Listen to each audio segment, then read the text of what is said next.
जय श्री कृष्ण। क्या आसान है किसी के नेचर को बदलना? तो आइए जानने के लिए सुनते हैं गीता के ये श्लोक। लेकिन उससे पहले मेरे चैनल को सब्सक्राइब जरूर कीजिएगा और वीडियो को अंत तक जरूर सुनिएगा, ताकि क्या पता आप अपने सवालों के जवाब इसी में ढूंढ पाएं।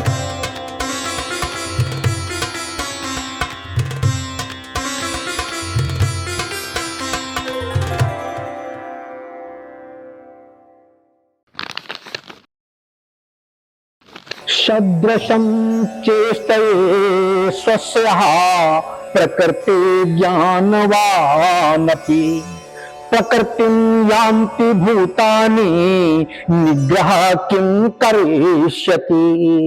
सभी मनुष्य अपने स्वभाव से मजबूर होकर ही कर्म करते हैं। किसी का स्वभाव गुस्से वाला होता है, किसी का स्वभाव शांत होता है। जैसा जिसका स्वभाव होता है, जैसी जिसकी प्रकृति होती है, वो उसी के अनुरूप कर्म करता है, अपनी प्रकृति के अनुसार ही कर्म करने की कोशिश करता है। तो इसमें हट क्या करेगा? श्री कृष्ण यह समझा रहे हैं कि हर प्राणी का एक स्वभाव होता है, सभी उसी के चलते कार्य करते हैं, और जो ज्ञानी होते हैं वे सब जानते हैं, उनसे भी कार्य उनकी प्रवृत्ति ही कराती है।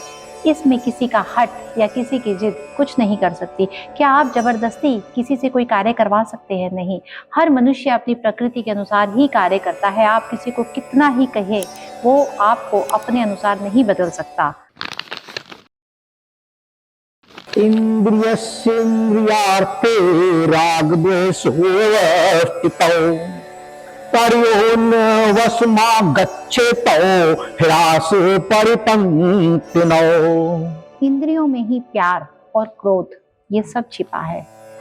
मनुष्य को इन दोनों के वश में नहीं होना चाहिए, क्योंकि ये दोनों ही इसके कल्याण मार्ग में बाधा उत्पन्न करते हैं। ये तो महान शत्रु हैं, क्योंकि इंद्रियों में ही हर तरह का भाव छिपा है, अच्छा है या बुरा है। हमारी इंद्रियों से ही तो हमें पता चलता है। हमारी जो इंद्रियां हैं, जैसे कान है, नाक है, आंख है, जीवा है, त्वचा है, यहाँ से हमें पता चलता है। कोई हमें कांटा चुभता है तो हमें दर्द होता है, तो हमारी त्वचा को पता चला। कोई खुशबू आती है तो हमारी नाक ने हमें बताया। कोई चीज़ हमें सुंदर लगती है तो हमारी आंखें हमें बताती हैं।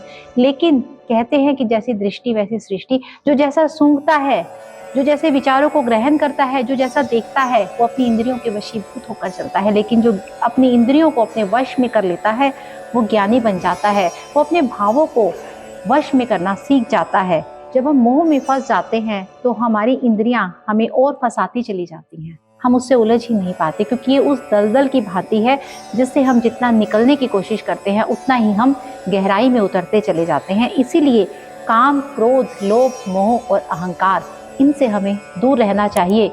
हमें कभी भी इनके वश में नहीं आना चाहिए।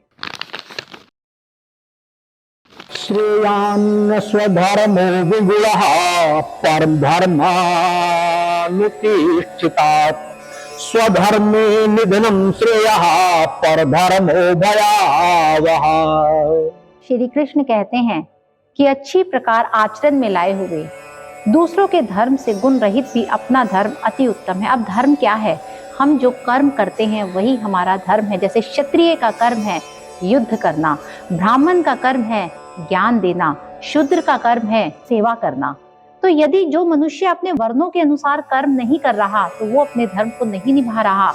यहाँ पर गुरु द्रोणाचार्य ने युद्ध किया, जबकि गुरु द्रोणाचार्य का वर्ण तो ब्राह्मण था।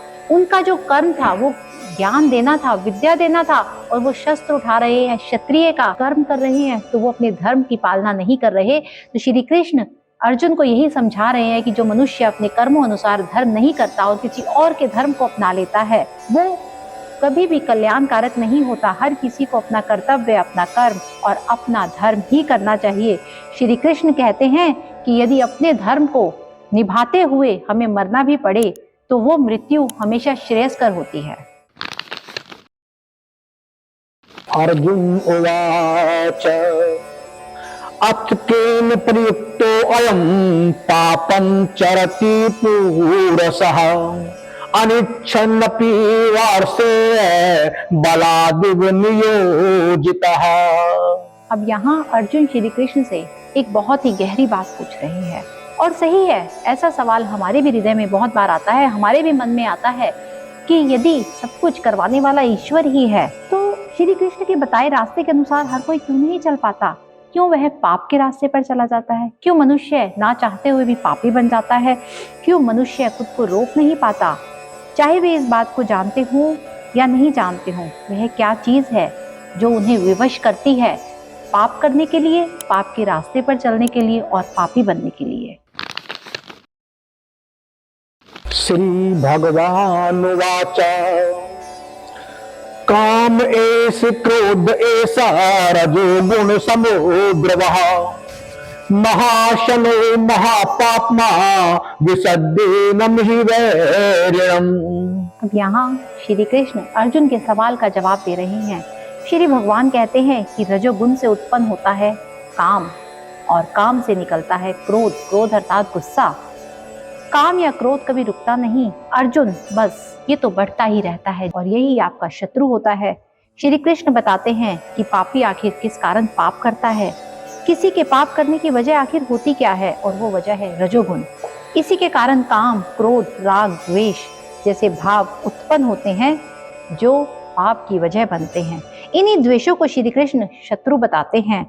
इन भावों के मन में आते ही मनुष्य को समझ जाना चाहिए कि उसका शत्रु उस पर हावी हो रहा है, क्योंकि उसका जो शत्रु है वो काम, क्रोध, राग और द्वेष है। जैसे ही हृदय में इन्होंने जन्म लिया तो समझिए कि आपका शत्रु आपके अंदर जन्म ले चुका है और वहीं से आपके अंदर मैं जाग जाएगी, और जब मैं जाग जाएगी वहीं से मनुष्य पाप के रास्ते पर चलना शुरू कर देता है और वहीं से मनुष्य पापी बन जाता है।